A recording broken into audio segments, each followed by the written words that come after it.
Bienvenue sur Matrimoine Féministe, le podcast qui traite des sujets de société avec un œil féministe. Je suis Estelle Cozy, sa fondatrice, et je suis ravie de vous accueillir dans cet espace. Vous n'avez d'ailleurs pas besoin de prendre de notes, puisque la retranscription complète de l'épisode se trouve sur mon site internet www.matrimoine-féministe.com. En attendant, je vous laisse rejoindre ma conversation avec mon invité du jour. Bonne écoute! Bonjour, bonsoir aux personnes qui nous écoutent. Je suis en compagnie de Caroline Peffer, avec qui nous allons parler de harcèlement scolaire et de cyberharcèlement. J'en profite pour remercier ta maison d'édition Beta Publisher de m'avoir invitée le 8 mars 2024 à la soirée de lancement de leur nouvelle collection Azae, à sexe égal, dont ton livre C'était juste une blague fait partie. Du coup, Caroline, je te laisse te présenter de la manière dont tu le souhaites. Bonjour à toutes et à tous. Merci à toi, de m'avoir invitée. Ça me fait très plaisir.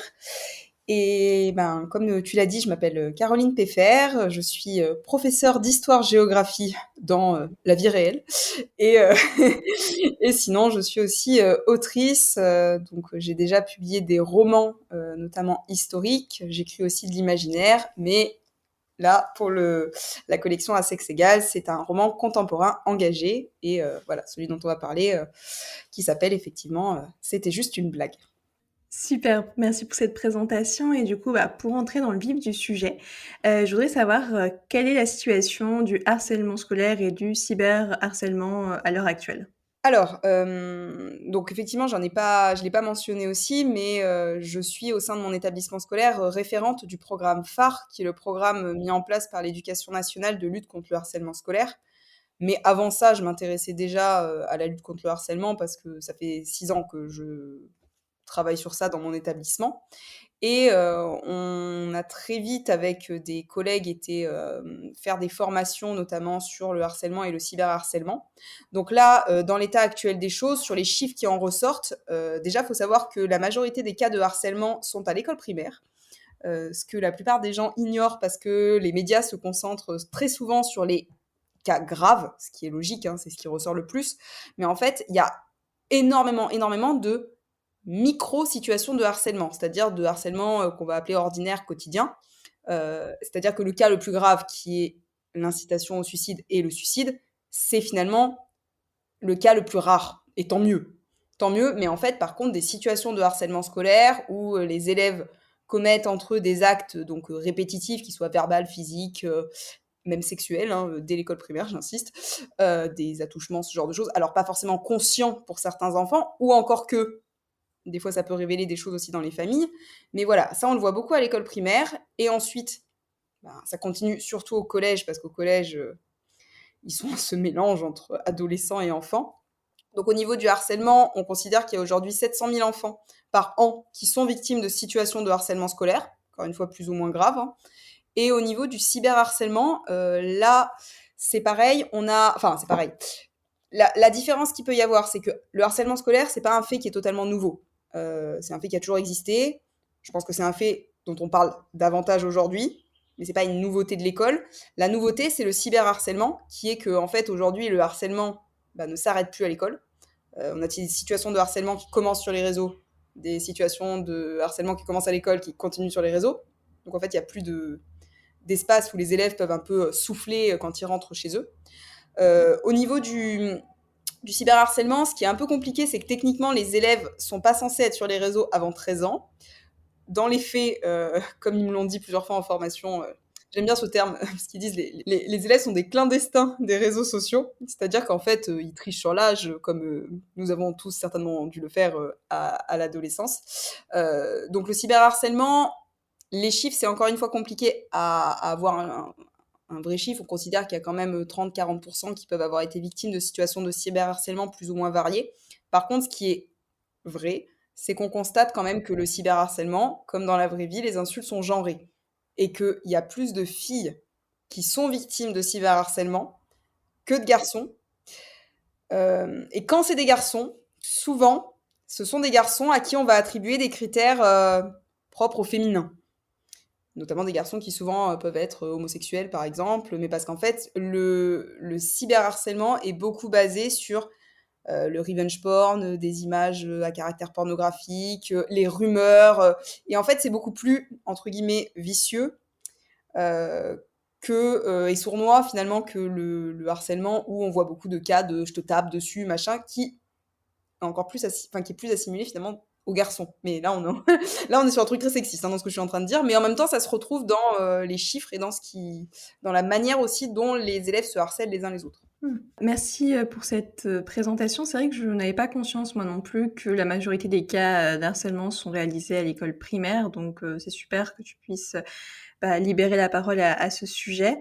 Et avant de continuer, en fait, je voulais juste parce qu'en fait, j'aime bien, avec mon féminisme éducatif, pouvoir définir les mots-clés et je sais que revenge porn, c'est quelque chose qu'on peut voir beaucoup, du coup, quand on veut sensibiliser, au cyberharcèlement et du coup, est-ce que tu pourrais nous donner la définition, avant d'aller plus loin, pour les personnes qui nous écoutent, qui n'ont pas conscience, qui ne connaissent pas ce terme, tout simplement?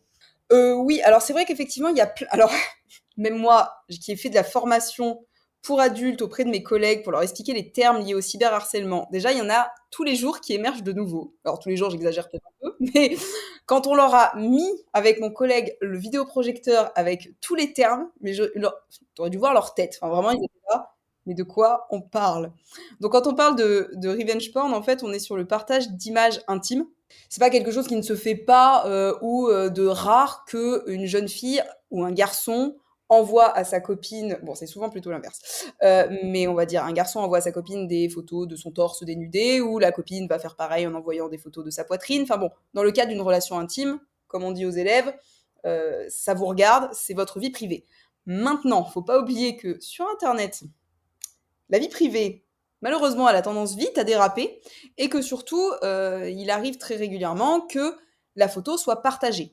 Alors, elle a été partagée, entre guillemets, sans faire exprès, même si bon, le sans faire exprès est à mettre avec des guillemets, mais bon, je n'ai pas fait exprès, je me suis fait voler mon téléphone, il y avait une photo de toi dedans, c'est mon copain qui l'a partagé, que ci, que ça.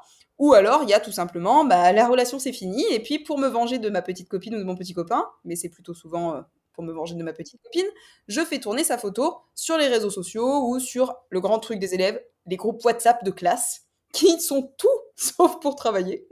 Voilà. Et qui sont très compliqués pour nous à gérer parce que techniquement, on n'a pas le droit d'y avoir accès. On n'a pas le droit d'exiger normalement de voir les groupes classes, ce genre de choses. WhatsApp, ça dépend pas de l'éducation nationale. Donc voilà, quand on parle de revenge porn, on parle du partage d'images intimes sans consentement. Mais en fait, il y a plein de termes qui sont liés au cyberharcèlement, notamment donc des pratiques qui sont liées au cyberharcèlement.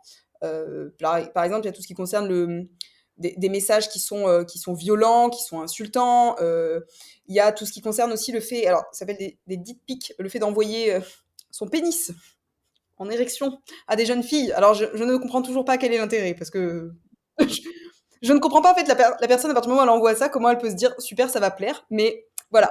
Non mais qui est une forme en fait finalement d'agression sexuelle, parce que quand on ouvre le message, on ne s'attend pas à voir ce genre de choses-là. Il peut y avoir aussi, alors moi je suis très nulle en anglais, donc désolée pour les termes. Alors ça s'appelle le slut shaming. C'est des messages violents qui sont relatifs en fait à l'apparence physique ou à la tenue vestimentaire, notamment des jeunes filles qui vont être jugées inappropriées. Ou alors, du coup, comme tu étais habillée comme ça sous-entend qu'on a le droit de t'insulter. Voilà, et après, bon, il y a aussi alors un nouveau truc, ça s'appelle le happy slapping ou slapping. Enfin, en gros, c'est une violence filmée. On filme un fait de violence, ça accroît la popularité de la personne, parce qu'apparemment, c'est super chouette de partager ce type de vidéo. Et la personne qui l'a filmé, en fait, ça accroît sa popularité. Les gens trouvent ça super génial que tu aies partagé des photos, des vidéos alors, tout type de violence, là, hein, que ça peut être. Mais voilà, donc il y a plein de termes, en fait, liés au cyberharcèlement. Enfin moi, il y a encore un mois, j'étais en formation, la formatrice, elle a sorti un mot, je me suis dit: «De quoi parle-t-elle?» J'ai une collègue qui m'a dit: «Mais oui, évidemment!» Je dis: «Ah bah oui, évidemment!» «Bah non, je sais pas, tu parles de quoi?» Ça Merci d'avoir défini, en tout cas, ces termes-là, parce que comme tu dis, oui, il y en aura forcément plein d'autres qui vont émerger au fil du temps, c'est quelque chose de continu. Mais en tout cas, c'est bien enfin, c'est ceux, en tout cas, que je vois régulièrement sur les réseaux sociaux quand il y a de la sensibilisation, donc c'est chouette que tu nous les aies partagés, donc merci. Et du coup, pour continuer dans la suite de mes questions, toi, quelles sont les observations que tu fais, dans ton collège et est-ce que du coup ça t'a inspiré, du coup pour écrire ton roman, «C'était juste une blague»? alors oui, alors déjà parce que, juste pour préciser, Ça s'appelle «C'était juste une blague» parce que à chaque fois que mes élèves font, entre guillemets, «une bêtise», je mets bêtise, que je ne trouve pas ça enfin moi je trouve ça grave, mais bon, voilà. Pour eux, c'est des bêtises, c'est-à-dire que quand ils s'insultent, quand ils se tapent dessus, quand, ils s'agressent mutuellement, en fait, leur justification, c'est toujours de dire: «Non mais madame, on s'amusait, c'était juste une blague». Et en fait, c'est vraiment cette phrase, le «c'était pour rire, c'était juste une blague», c'est aussi compliqué pour nous enseignants, des fois, de faire la part des choses entre est-ce que vraiment c'était une blague? Ils sont 2 copains, ils se sont insultés. Je trouve personnellement, enfin moi personnellement, si on m'insulte, la personne n'est plus mon amie. Mais à cet âge-là, apparemment, s'insulter, c'est une forme de salut et de politesse pour certains. Donc vraiment, moi j'ai vu des jeunes filles arriver le matin et dire salut sale pute, comment ça se passe? Comment tu vas et tout. Moi j'étais là, alors moi si ma meilleure amie elle me salue comme ça, c'est plus mon amie. Mais elles étaient totalement. Alors nous on retombe dessus, genre tu sais ce que ça veut dire quand même prostituée, enfin. Mais en fait il y en a certains pour qui voilà, et toi, tu fais ton. Tu sais, tu passes un peu pour la relou qui passe à côté, ouais, machin, parce que bah, c'est un peu ton rôle, mais en même temps, pour le coup, elles étaient pas en train de ni s'insulter, ni se harceler, selon elles. Après, ce qui pose question sur la violence banalisée et sur les insultes qui sont devenues un peu trop banales pour certaines, mais bon. Donc, en fait, quand j'ai écrit ce texte-là, j'étais surtout dans l'idée de pouvoir avoir un roman qui s'intéresse au point de vue des témoins. Parce que donc dans mon histoire, on n'a jamais le point de vue de la victime, ni vraiment du bourreau principal, bien que on soit sur un phénomène de groupe, donc il y en a un qui est un peu plus ciblé, mais ça reste un phénomène de groupe.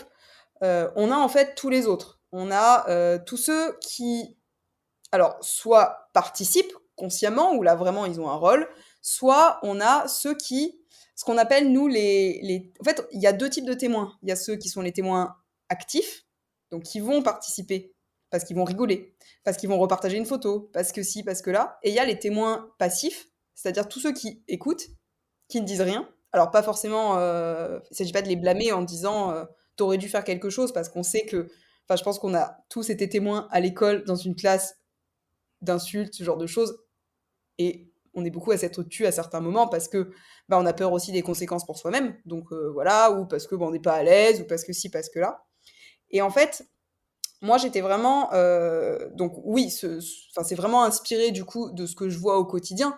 Parce que ce qui m'intéressait, c'était vraiment ces différents élèves, de voir comment ils réagissaient. Ou pas que les élèves, parce qu'il y a aussi le point de vue d'enseignant. Et moi, la première, pour voir la réaction de certains collègues de travail.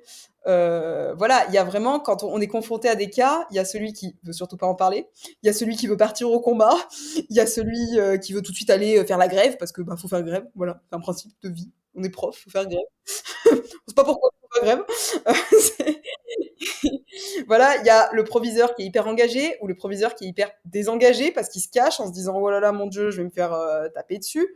Enfin voilà, je trouvais ça intéressant de m'inspirer alors de ce que je vois. Alors ce qui est très drôle, c'est que j'ai une élève à moi qui est en train de lire le livre.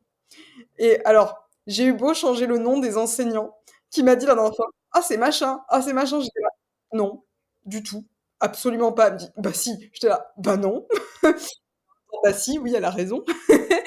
Et après les élèves, bon, il y en a certains où c'est pas forcément que des observations pour le coup, je vais dire de terrain parce que il y avait une volonté pour moi aussi de montrer des fois une diversité de points de vue avec quelque chose aussi d'un peu inclusif que j'avais peut-être pas forcément aussi sous les yeux.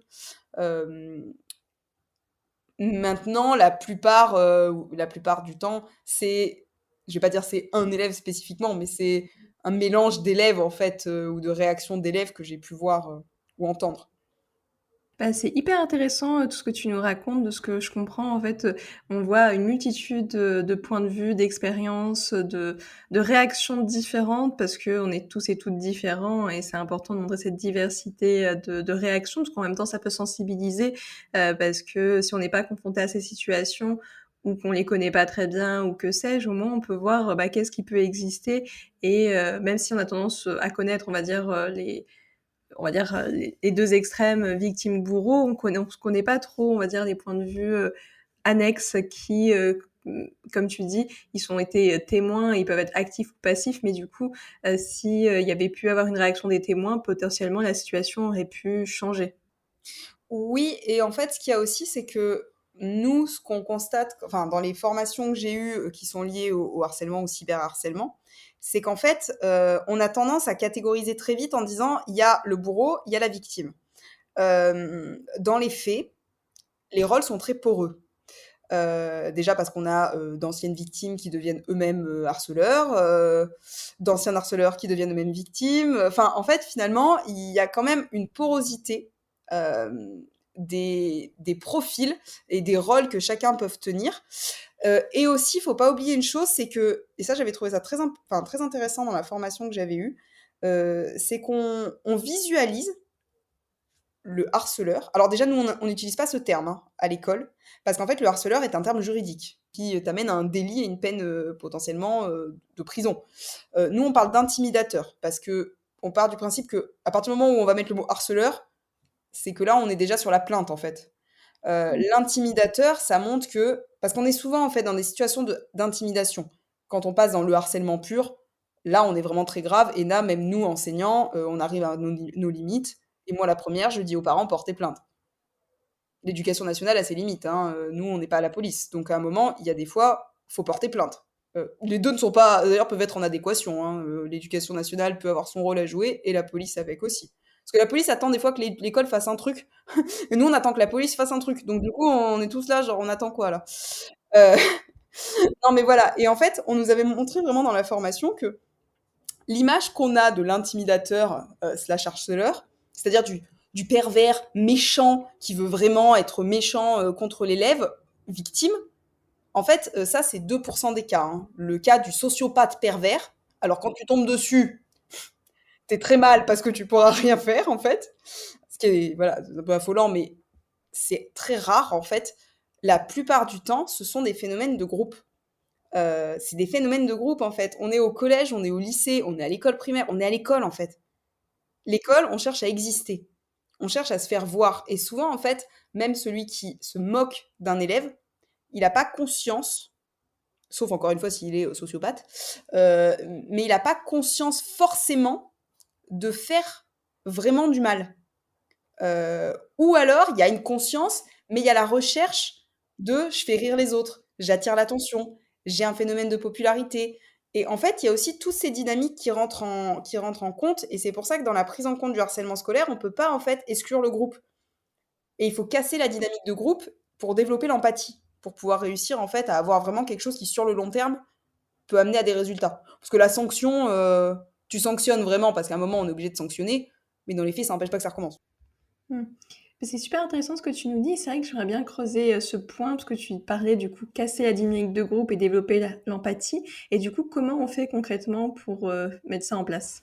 Alors nous aujourd'hui, on utilise dans les écoles depuis 2 ans ce qu'on appelle la MPP. Alors la MPP, enfin c'est l'acronyme, parce qu'on adore l'acronyme, les acronymes dans l'éducation nationale. Hein. Mettre des acronymes partout, ça nous fait notre journée. Euh, donc, pardon, parce que j'ai fait la blague tout à l'heure à mes élèves, j'ai dit c'est encore un acronyme. Donc, donc la MPP en fait, c'est la méthode de préoccupation partagée. C'est une méthode qui est adaptée en fait de la méthode PICAS, qui est une méthode scandinave qui vise à développer l'empathie chez les jeunes, chez les élèves. Ça peut marcher chez les adultes aussi. Hein. Mais l'idée, en fait, c'est surtout de s'être rendu compte que, bah, encore une fois, le harcèlement scolaire est un phénomène de groupe. Donc, ce qu'il faut, c'est prendre le groupe, réaliser des entretiens avec les élèves pour pouvoir justement essayer de développer cette empathie. Alors, la MPP, elle fonctionne d'une façon, alors j'allais dire très simple. Sur le terrain, logistiquement, c'est chiant à mettre en œuvre, mais quand c'est mis en œuvre, quand ça marche, vraiment, ça apporte des résultats. Je dis pas qu'on a démêlé et qu'on a réglé tous les problèmes du harcèlement scolaire, loin de là. Et ça marche quand c'est pris en amont et tôt. À partir du moment où on est sur une situation vraiment de harcèlement, où là, ça a dépassé, enfin, ça fait longtemps que ça dure, machin et tout, la MPP, on peut le prendre en compte, mais en fait, il faudra quand même passer par une sanction. parce qu'on ne pourra pas laisser le fait impuni de ce qui s'est passé. Par contre, quand on repère des dynamiques, qu'on commence à voir, un tel s'est moqué, c'est répétitif, ça revient, qu'on a un signalement qui nous est fait, qui peut être fait des parents, des autres élèves, des enseignants, à ce moment-là, nous, en fait, là, je te dis comment ça fonctionne dans mon établissement. En fait, en gros, nous, on a un espèce de forum sur lequel on reçoit l'alerte. On va d'abord recevoir la victime, c'est-à-dire qu'on nous demande d'abord de recevoir l'élève pour recevoir la parole de la personne. Alors, c'est plutôt des personnes qui sont formées à l'écoute, notamment l'infirmière, psychologue scolaire, qui vont les recevoir, ou des enseignants qui vraiment ont plutôt cette, j'allais dire cette aspiration-là. Parce que l'écoute, en fait, c'est quand même c'est un peu différent l'écoute, parce que vraiment la personne, tu peux pas. Puis en plus, quand c'est quelqu'un qui est victime, il s'agit pas de dire j'ai cours là, ça va sonner, donc dépêche-toi. Donc il faut vraiment qu'il y ait quelqu'un qui ait du temps pour pouvoir écouter la personne. Une fois qu'on a recueilli la parole, en fait, l'idée c'est de dire voilà, on va mettre en place la MPP, on informe la victime, les parents aussi généralement parce qu'ils sont inquiets, de ce qu'on va faire, et on lui explique surtout que notre méthode à nous, elle est basée sur le développement de l'empathie et la non-sanction. Mais souvent, ce qu'attendent les parents, c'est une sanction. Les victimes, elles ont peur souvent, donc en fait, surtout, c'est quelles sont les répercussions que je vais avoir moi si jamais j'ai parlé. Les parents, souvent, c'est comment vous allez sanctionner. Donc c'est vrai que déjà leur expliquer, alors nous, on sanctionne pas, mais on va faire en sorte que ça s'arrête. On sanctionnera si vraiment on a atteint notre limite, en fait. C'est-à-dire que ça ne marche pas. Voilà, ça marche pas, il faut passer à la sanction. Euh, une fois qu'on a informé ça, la plupart des familles comprennent, hein, vraiment, ils nous laissent faire, on n'a pas eu de gros problèmes. Euh, D'autant que vraiment, quand on n'arrive plus, voilà, on passe à la sanction, et là, ils voient bien qu'on ne s'acharne pas non plus si ça ne fonctionne pas.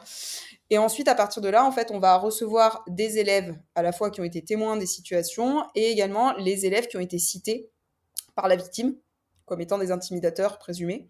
Et là, en fait, c'est des entretiens qui sont très courts et qui sont surtout basés, ces entretiens, sur le fait que il faut pas. Alors, c'est vraiment une technique qui s'apprend. On a eu des simulations d'entretien. C'est un peu comme des jeux de rôle. Alors, moi, j'aime bien. Attention, ça fait un peu bizarre dit comme ça. Moi, j'aime bien faire les entretiens d'intimidateurs parce que vraiment, c'est un jeu de rôle. T'arrives, tu as l'élève en face de toi, tu lui dis, je suis très inquiet pour telle personne. Est-ce que tu as remarqué quelque chose? Je suis vraiment pas là pour te juger. Toi, tu sais tout ce qu'il a fait. Mais tu vois, tu es là. Non, non, je ne suis pas là du tout pour te juger. Mais est-ce que tu as remarqué quelque chose? Parce que je suis vraiment très inquiet. Alors, la première fois, soit t'as plusieurs profils. Soit t'as l'élève qui, non, rien, je vois pas de quoi on me parle. T'as celui qui vraiment est très très stressé, qui te regarde, qui est là, oui, peut-être, mais en fait, c'était pas moi. Et alors, t'as celui qui dénonce tous les autres. Alors celui-là, il est magique. À chaque fois qu'il arrive, ah, c'est pas moi, c'était lui. Il te cite tous les noms. Mais par contre, c'était pas moi. Tous les autres, ici, il a tout sorti. Et en fait, l'idée, c'est surtout de leur dire, bon bah voilà, on va se revoir. Même heure, même endroit la semaine prochaine. Je te confie une mission. Pendant une semaine, t'observes ta camarade. Tu t'assures qu'elle va bien, ou qu'il va bien. Et en fait, de fil en aiguille, ces élèves-là, déjà, comme on les revoit de manière très régulière, ils se sentent observés.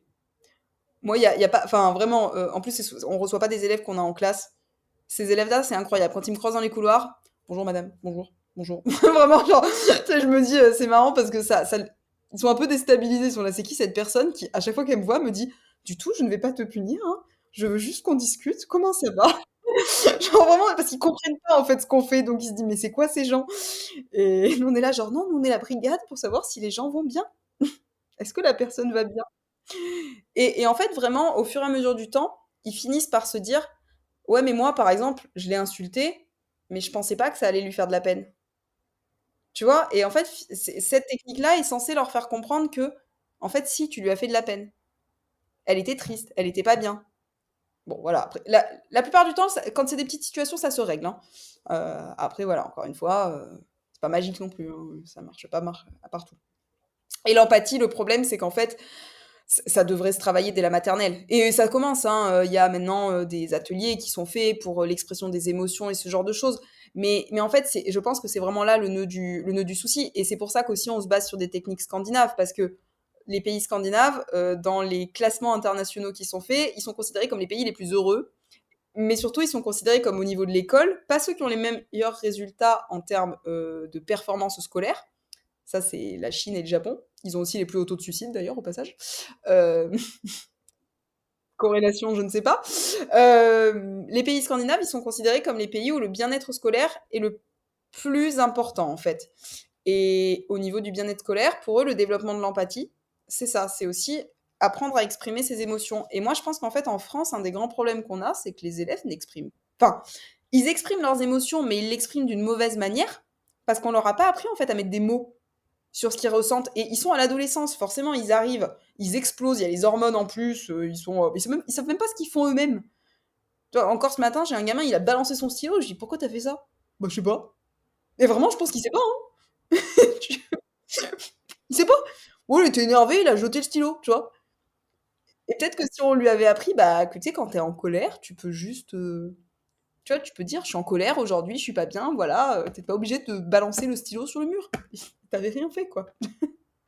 Mais ouais, tout ce que tu me dis, c'est hyper intéressant et en fait, ça me fait aussi des liens, ce que tu disais aussi en début d'épisode, comme quoi c'est plus les garçons qui sont des intimidateurs et en fait, dans la société, c'est vrai que, bon, je schématise parce que il y a des exceptions évidemment, mais en grande généralité, c'est vrai que ce sont plus les hommes qui refoulent leurs émotions, parce que du coup, un homme qui pleure, ah, c'est pas bien, t'es pas un vrai mec, enfin, c'est ce qu'on peut leur dire alors que c'est complètement faux. Mais en fait, c'est un discours, une éducation qu'ils reçoivent qui est complètement biaisée. Et après, sur leur construction, bah, ça va complètement les pénaliser par la suite, parce que ne pas exprimer ses émotions, les garder pour soi, je pense qu'il n'y a rien de pire pour exploser d'un coup ou faire des actions qui n'auraient pas eu lieu si tu avais pu les exprimer avant, parce que ça fait un peu un effet cocotte minute où tu gardes et tu exploses. Et en tout cas, je suis très contente d'apprendre que cette méthode existe. Toi qui m'en avais parlé, parce que c'est vrai que je n'avais pas forcément connaissance et du coup, je trouve ça super parce que bah moi, c'est vrai que je dis ça aussi pendant mes épisodes de podcast, que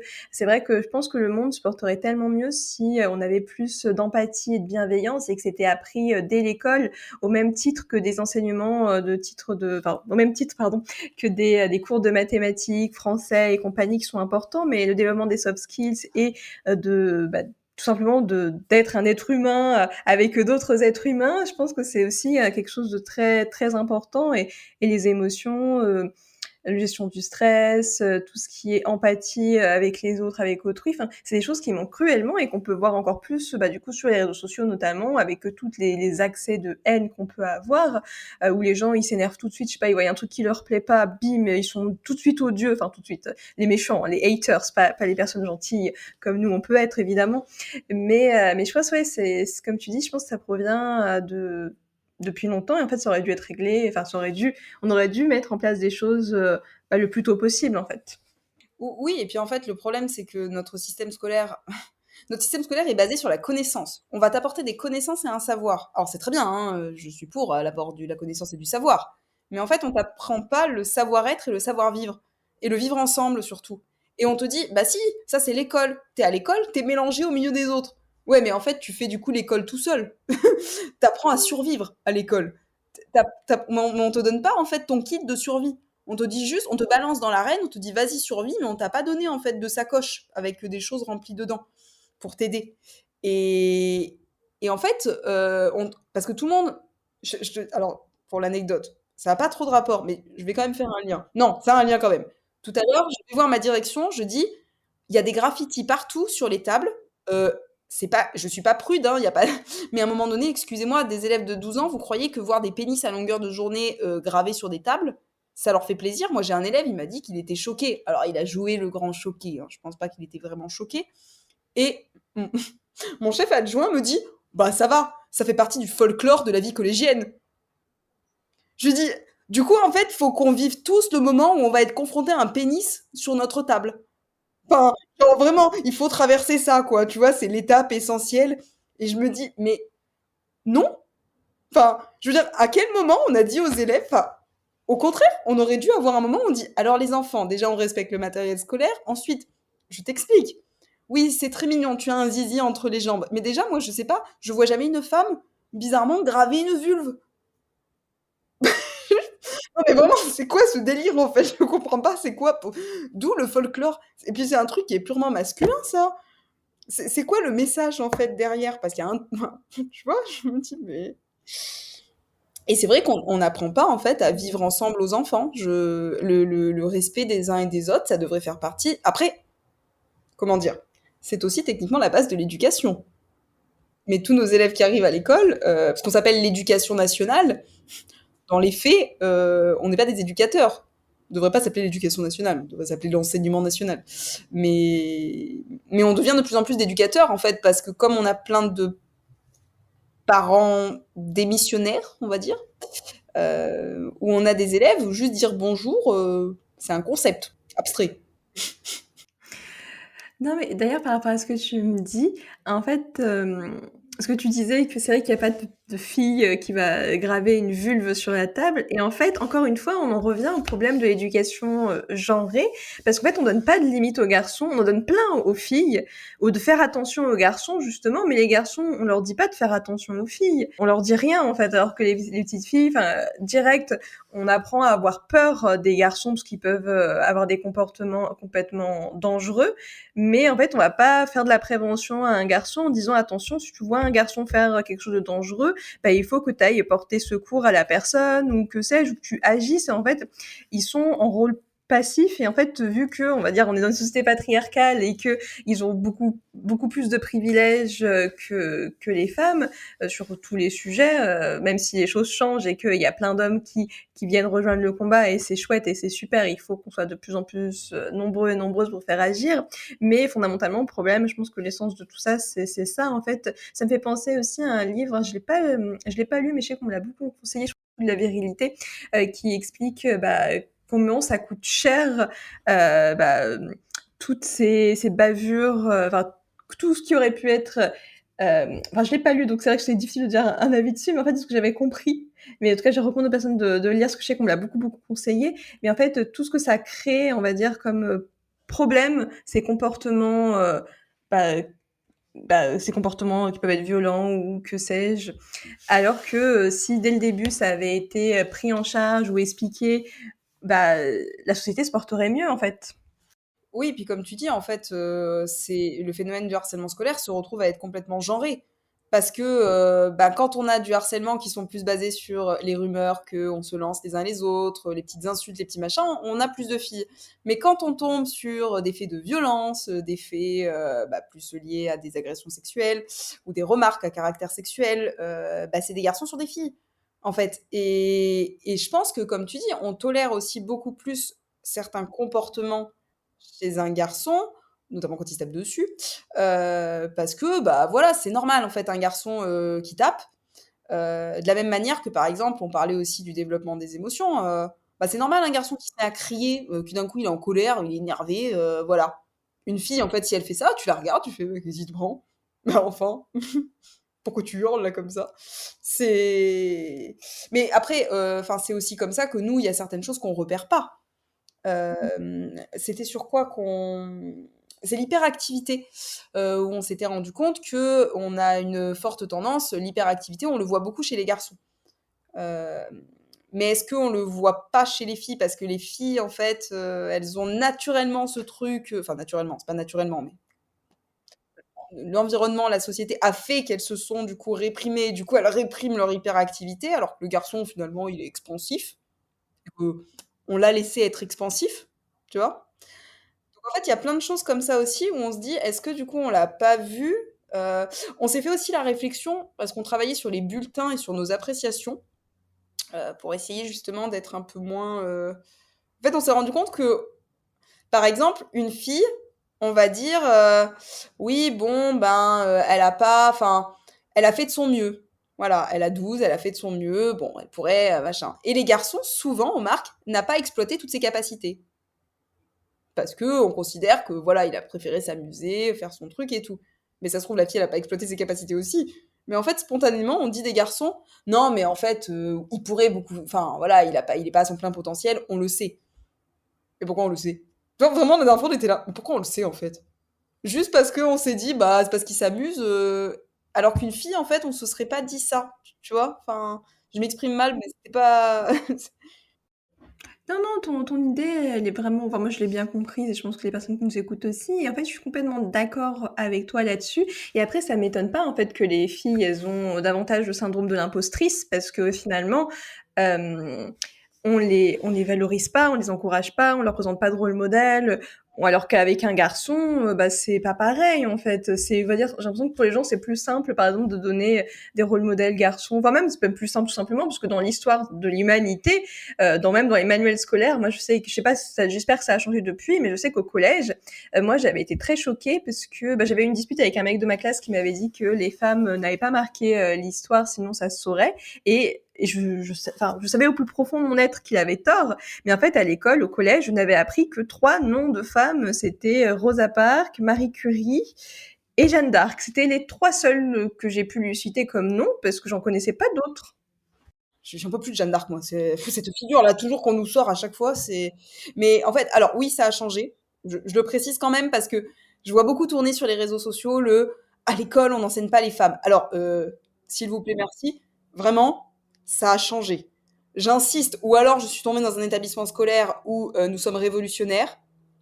Je pense qu'il y a alors, je pense qu'à l'inverse, il y a des établissements scolaires qui sont encore rétrogrades et conservateurs. Mais vraiment, dans les programmes scolaires, je vais pas dire que on est à égalité, qu'il y a la parité totale, hein. On n'est pas non plus dans un monde idéal. Mais dans les nouveaux manuels scolaires qu'on reçoit, il y a toujours des parts de manuels consacrés à l'histoire féminine. On fait beaucoup de choses axées sur l'histoire des femmes, si bien que ça nous est assez reproché aussi souvent on va encore faire un truc spécialement sur les femmes. T'as envie de dire, bah déjà, on serait pas obligé de le faire si vous nous aviez pas volé la moitié de l'histoire. Mais, mais du coup, c'est vrai que je crois qu'on les bassine un petit peu beaucoup. Voilà. Après, moi, je sais que j'ai un établissement aussi où difficile de le comparer complètement avec le reste parce que nous sommes, non, nous sommes tellement géniaux. Non, c'est pas ça. On fait beaucoup de choses, donc voilà, mes points de comparaison sont un peu limités. Mais en tout cas, c'est dans les manuels scolaires. Au niveau historique, il est vrai qu'on étudie, on va quand même toujours dire 70%, voire 80% de figures masculines. Mais moi, j'essaye en tout cas toujours d'apporter une figure féminine, ou en tout cas, s'il n'y en a pas, d'expliciter pourquoi il n'y a pas. Pas parce que ça n'a pas existé, juste parce que l'histoire est écrite d'un point de vue masculin. Parce que quand on étudie la royauté, on étudie d'un point de vue militaire et politique, et que les femmes étaient exclues de la vie politique et militaire. Que l'histoire, elle a très longtemps été une histoire bataille, donc, encore une fois, du point de vue des hommes, et que tout un courant en fait historiographique de remise justement des femmes au centre de l'histoire. Surtout que les femmes en fait elles ont été sur plein de courants historiques. C'est juste que oui, c'est sûr que quand tu gommes en fait les gens de l'histoire, tu les vois pas apparaître. Mais c'est pas qu'elles ont pas là. Enfin, tu vois par exemple là en ce moment je travaille avec les quatrièmes sur le suffrage, la mise en place des votes, et je parle du suffrage universel. Et dans le texte il y a marqué il y a le suffrage universel. Et les enfants, ils me disent, du coup, tout le monde vote. J'ai alors, déjà, l'universalité, on se calme, parce qu'en réalité, déjà, les mineurs, tu les enlèves. Et la femme, dans les textes de loi au 19e siècle, elle est considérée comme éternellement mineure. Donc, ils me disent, bah, c'est pas universel. Je dis, non, c'est universel masculin. Mais en fait, pour les textes de l'époque, ils te marquent même pas universel masculin, parce que pour eux, c'est logique que la femme ne soit pas dedans, puisqu'elle ne vote pas de facto, parce que pour eux, la femme n'a pas de lien avec la politique. Mais en fait, ça, il faut tout replacer dans un contexte, en fait, pour pouvoir faire comprendre, et que l'histoire n'est qu'une réécriture et qu'un point de vue. Et l'enseignement de l'histoire aussi. L'histoire est politique, hein. Enfin, à un moment, on a les programmes de l'éducation nationale sont liés à des courants politiques. Il n'y a pas plus politique que l'histoire géo, en plus, hein. C'est le grand combat des politiciens quand ils arrivent à l'éducation nationale, hein. Donc c'est. Pardon, je dérive un peu là, je suis partie sur ma matière, mais c'est. Il y a aucun souci. Et ce que tu dis, c'est hyper important et c'est quelque chose, ça fait partie des valeurs de matrimoine féministe que je trouvais essentielles, c'est forger son esprit critique et c'est important de donner un contexte justement pour comprendre le pourquoi du comment. Et ça me fait penser forcément aux réseaux sociaux que d'un côté je trouve ça bien, mais de l'autre côté pas trop. Pour certaines choses parce que bah, du coup tu as un biais de conformité et puis en fait en 10 slides sur Instagram, comment tu peux te faire un esprit critique ou un petit reels de 90 secondes. Bon, après, sur TikTok, maintenant, c'est un peu plus long. Ça peut aller jusqu'à 10 minutes, sa concurrence YouTube, c'est vrai. Mais ce que j'entends, c'est que c'est très compliqué de se faire un point de vue avec si peu d'éléments en main. Donc ouais, c'est super ce que tu fais comme travail, donc bravo. Et je pense qu'il faudrait que plus de personnes bah, fassent ça. Après, de toute façon, ça vient progressivement. Il y a plein de personnes, que ce soit sur les réseaux sociaux ou les profs comme toi, qui essayent d'apporter leur expérience, leurs valeurs, leur engagement. Et ça, je trouve ça bien en vrai. Surtout quand on travaille avec des enfants. Enfin, pour moi, c'est des enfants, même si c'est des ados, mais ils sont encore jeunes. Ils aiment pas ça, mais j'aime bien faire ça. Les enfants, on n'est pas des enfants. Ouais, enfin bon, un peu quand même. Mais oui, du coup, c'est hyper important parce que du coup, enfin, pour moi, la posture d'être prof, enfin, être professeur, professeuse, c'est quelque chose enfin, c'est un très très beau métier, malheureusement, qui est pas valorisé à sa juste valeur parce que ça permet quand même la construction des futurs citoyens, citoyennes dans notre société et c'est quand même un rôle assez important, surtout comme tu disais, quand il y a des parents qui sont démissionnaires et qui prennent pas leur rôle au sérieux, malheureusement, bah, c'est les profs qui doivent prendre le relais et essayer de faire quelque chose pour aider la construction de cet enfant, en fait. Oui, puis il y a des choses qu'ils entendront qu'à l'école. En fait, moi, c'est que des fois, je me dis le discours que je vais peut-être pouvoir leur apporter, notamment par exemple quand je fais des cours d'EMC sur les discriminations, qui sont des cours très sportifs. J'ai l'impression de partir à la guerre à chaque fois. Mais parce que je sais qu'aussi, il va falloir que je prenne sur moi, parce que je vais être confrontée des fois à des remarques d'élèves qui risquent, moi, de me heurter, parce que bah, je suis plus avancée qu'eux. Et en plus, ben, eux, ils me parlent même pas forcément avec ce qu'ils pensent, mais ce qu'ils entendent à la maison. À 12 ans, j'ose espérer que c'est pas ce qu'ils pensent réellement. Bon, peut-être que c'est ce qu'ils pensent aussi, mais souvent, en fait, ils vont balancer des choses, des stéréotypes, des clichés. Et en fait, si moi, je réponds par l'agressivité, à ce moment-là, je me dis mon discours est inaudible. Ils se rappelleront juste, en fait, d'un prof super énervé qui va les sermonner en leur expliquant qu'ils ont eu tort. Et en fait, l'idée, c'est pas tant de leur expliquer qu'ils ont tort, c'est de les amener à réfléchir sur pourquoi tu dis ça. Qu'est-ce que tu penses? Est-ce que tu penses que c'est vrai? Est-ce que vraiment, quand tu dis en rigolant, la place de la femme est à la cuisine? Bon, ça c'est leur grand truc, hein. Bon, alors ce que j'aime bien dans ce cas-là, c'est que toutes les filles s'insurgent, donc au moins ça me fait. Je suis là, genre, alors, mademoiselle, allez-y, je vous en prie. Mais du coup, tu vois, vraiment, tu dis, mais t'es sûre? Une fois que t'as fait ta petite blague, c'est bon, allez, on a rigolé 3 minutes. Est-ce que la place des femmes est à la cuisine? Et en fait, déjà, tu vois, tu sens que passé leur petit moment de gloire où ils se sont fait rire, ils sont là, genre, ben non, madame, non, machin. Tu vois, mais et en fait, c'est les amener à réfléchir aussi à la bêtise qu'ils peuvent avoir. Tu vois, un gamin, la dernière fois, j'étais en train de faire les LGBT-phobies et j'ai passé le clip de Oshi, Amour censure. Et donc, on voit deux femmes qui s'embrassent. Et il me fait, moi, de toute façon, les lesbiennes, ça me dégoûte. Je dis, ah bon? Pourquoi? Bah, voilà, c'est pas très normal. Je dis, ah bon, mais c'est quoi la normalité? Bah, c'est un homme et une femme. Je dis, d'accord, mais en quoi elle te dérange? Bah, ça me dérange. Mais pourquoi? Bah, je sais pas. Ah, tu sais pas. Du coup, ça te dérange, mais tu sais pas pourquoi. Ouais, non, mais ouais, non, non, mais non, bah non, non. Il était là, genre, ouais, je lui dis, bah oui, faut que tu réfléchisses, en fait. Moi, je veux bien que ça te dérange, mais donne-moi des arguments. Je sais pas, enfin, tu t'es senti agressée, là, dans l'écran, et tu vois, en fait, de décomplexer le truc. Et tu vois, tu parlais des réseaux sociaux. Et en fait, moi, ce que je reproche un peu aux réseaux sociaux, c'est que les gens démarrent au quart de tour. Euh, et surtout, je vois beaucoup de personnes qui sont dans l'agressivité. Notamment ceux qui sont dans le militantisme. Il y a deux formes de militantisme. Je trouve qu'il y a vraiment ceux qui sont un peu très pédagogiques. Et je comprends que ces personnes, vraiment, des fois, soient épuisées de faire de la pédagogie. Vraiment, je compatis, je comprends. Mais en fait, si à un moment donné, on en vient à crier sur les gens, je veux dire, moi, je ne supporte pas hein, quand un gamin me dit ça me dégoûte que deux femmes s'embrassent. Hein. J'ai qu'une envie, c'est traverser la classe, l'attraper, lui dire maintenant tu sors de ma salle en fait. Mais je me dis si je le sors de ma salle, je lui envoie quel message en fait? Je suis pas sûre qu'il aimera plus les personnes lesbiennes si je les virais de cours. Tu vois? Plutôt que si je l'ai gardé et que j'ai discuté avec lui. Mais je prends sur moi. Je sors et je suis content que ce soit fini quoi, ça quand ça sonne. Hein. Parce que je me dis mais je vais te tuer en fait.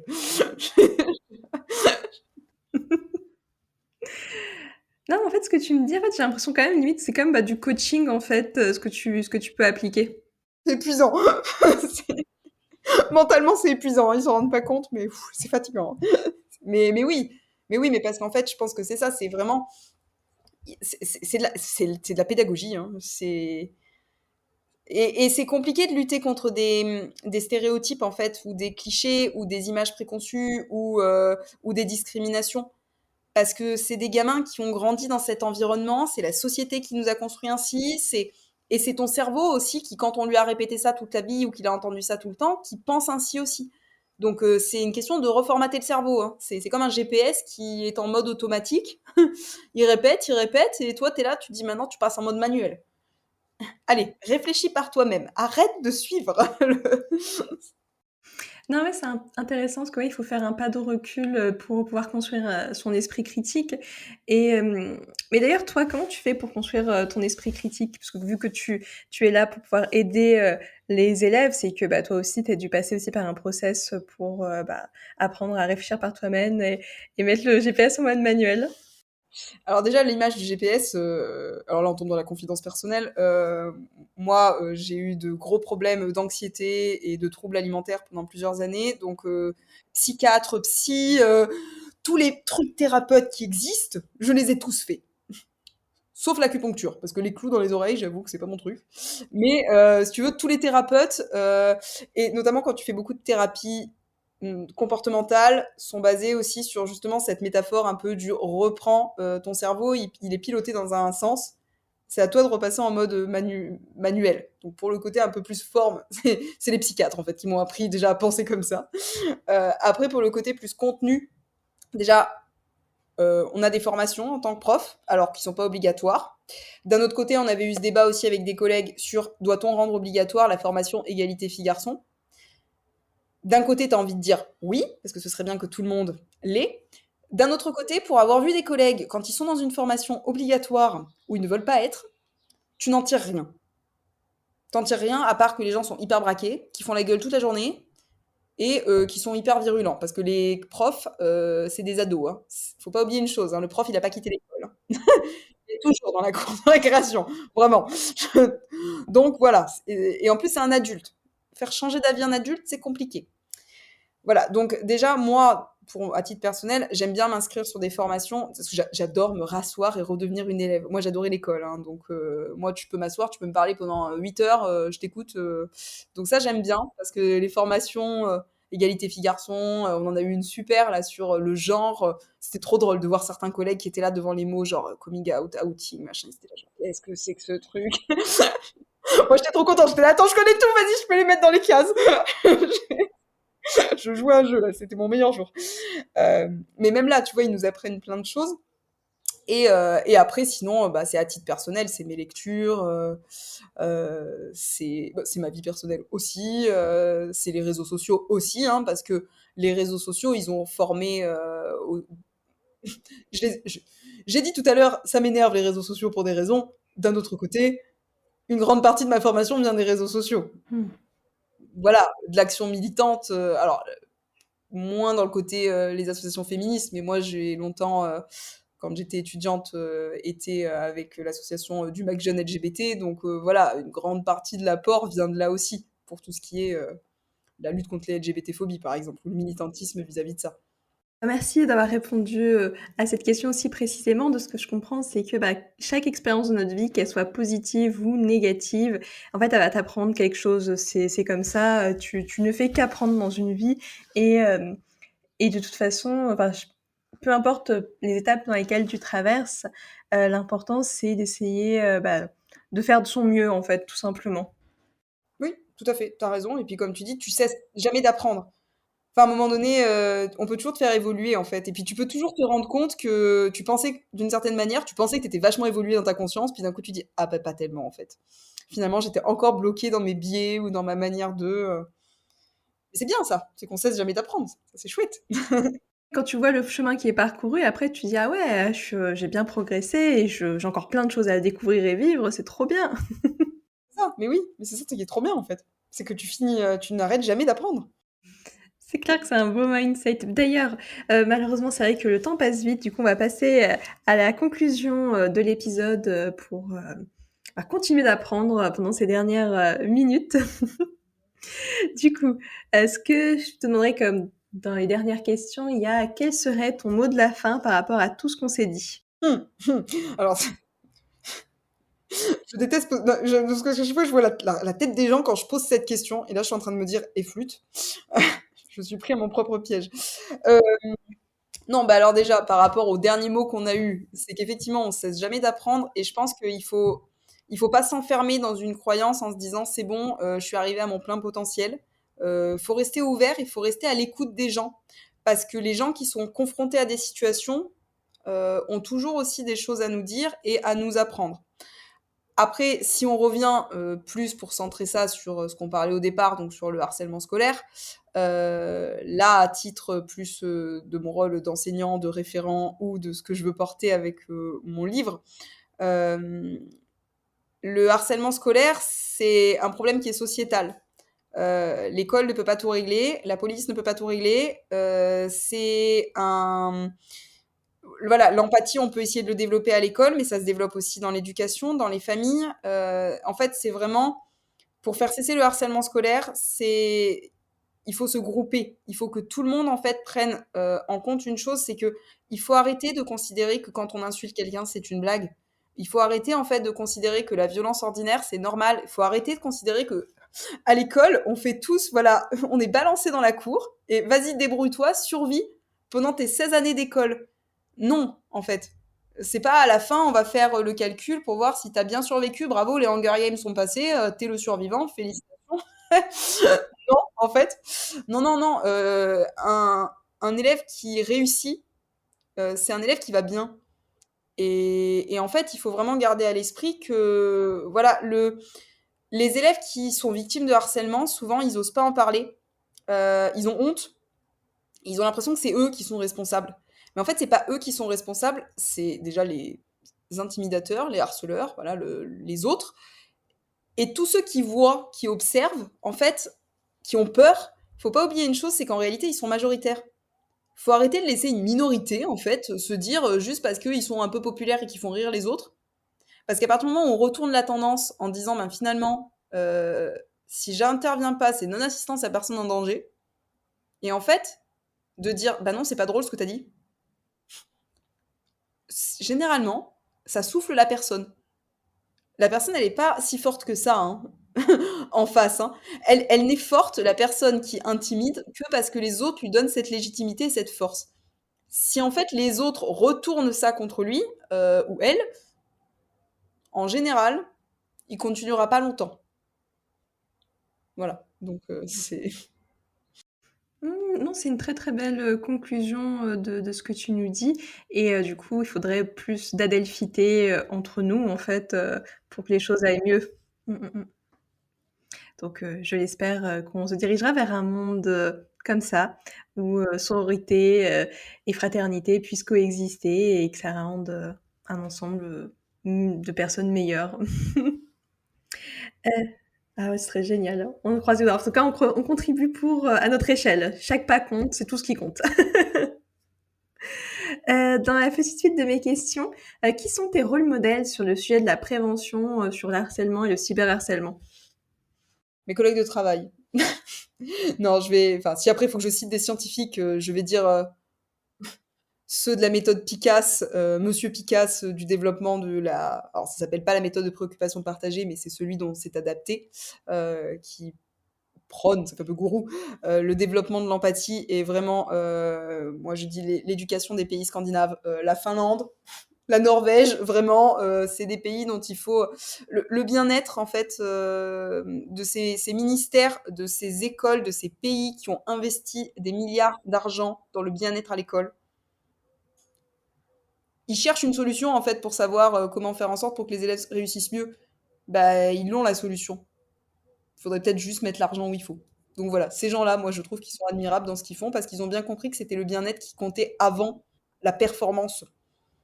C'est bien d'être performant, hein, mais si on est malheureux. Hmm.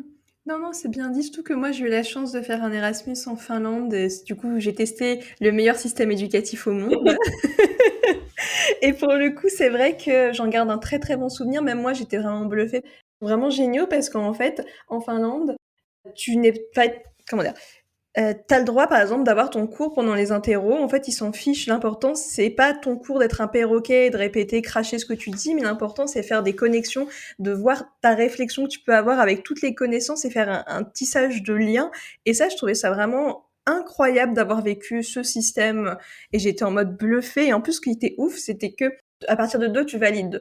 Donc, en fait, il faut vraiment rien faire pour pas avoir 2. Et 5, c'est vraiment, tu donnes tout, mais en fait, ce qui est bien, c'est qu'il n'y a pas de jugement non plus. Tu peux faire le strict minimum. En fait, ils te laissent vivre ta life, et tu peux faire le maximum. Tu veux tout cravacher, bah, t'es complètement libre. En fait, enfin, pendant les interrogations, tu peux partir, je sais pas, au bout de 20 minutes ou au bout d'une heure. En fait, ils s'en fichent. L'important, c'est que toi, que t'es en adéquation avec toi-même, avec tes propres, tes propres définitions de la réussite, ton ambition, et c'est très bien, en fait. Et ça, je trouvais ça vraiment chouette, cette ouverture d'esprit. Mais ça, c'est super, ouais. Et moi, j'avais vu aussi je crois que j'avais dû voir une émission sur Arte sur la Finlande. Et c'était trop bien. Les élèves, ils avaient des petites vignettes. Et en fait, en fonction de leur émotion, par exemple, si aujourd'hui ça allait pas, ils mettaient un petit nuage qui pleurait.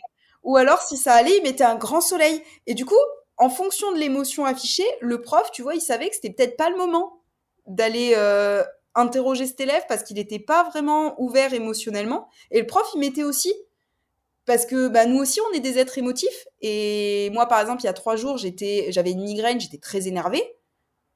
Ça s'est ressenti sur la manière, voilà, je ne supportais pas grand-chose ce jour-là. Une élève m'a même dit: «On peut rien vous dire à vous, de toute façon». Alors on va se calmer. Du coup, je l'ai virée parce que j'étais énervée. Donc c'était pas bien, tu vois? J'étais pas empathique avec elle.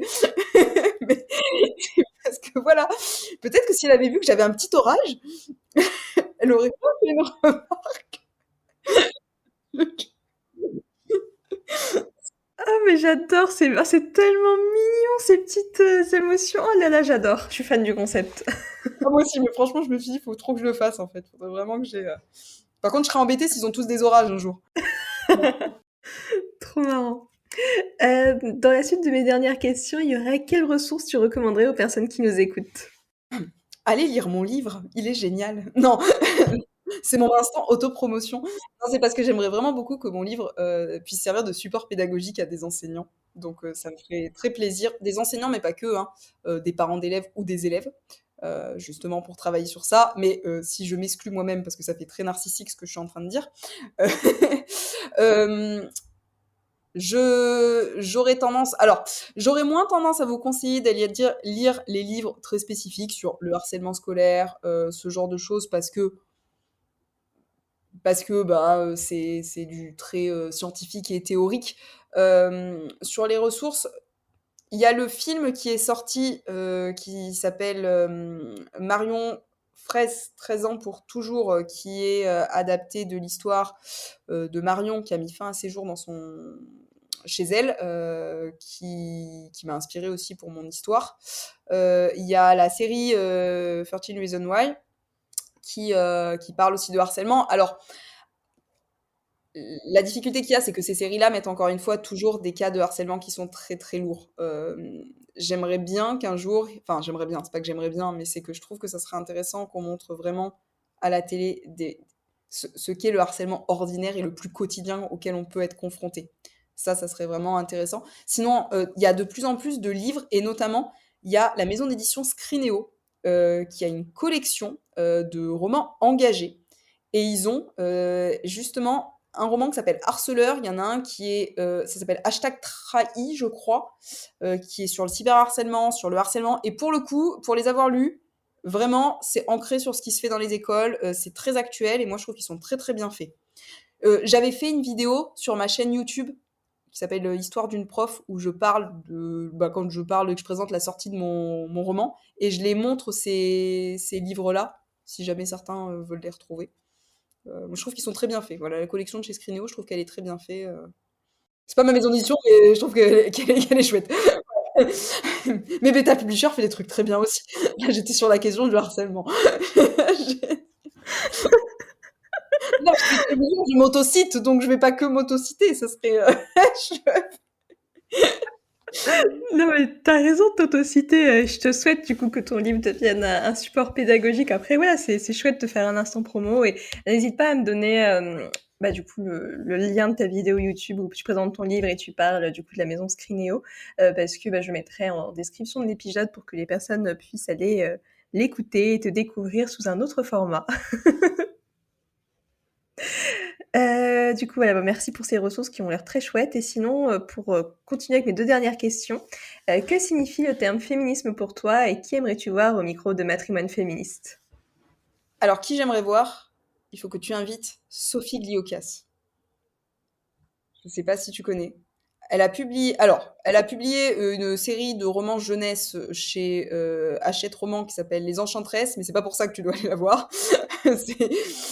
Après, ils sont super, donc tu peux aussi en parler parce qu'il y a une touche très féministe aussi dans ces romans jeunesse.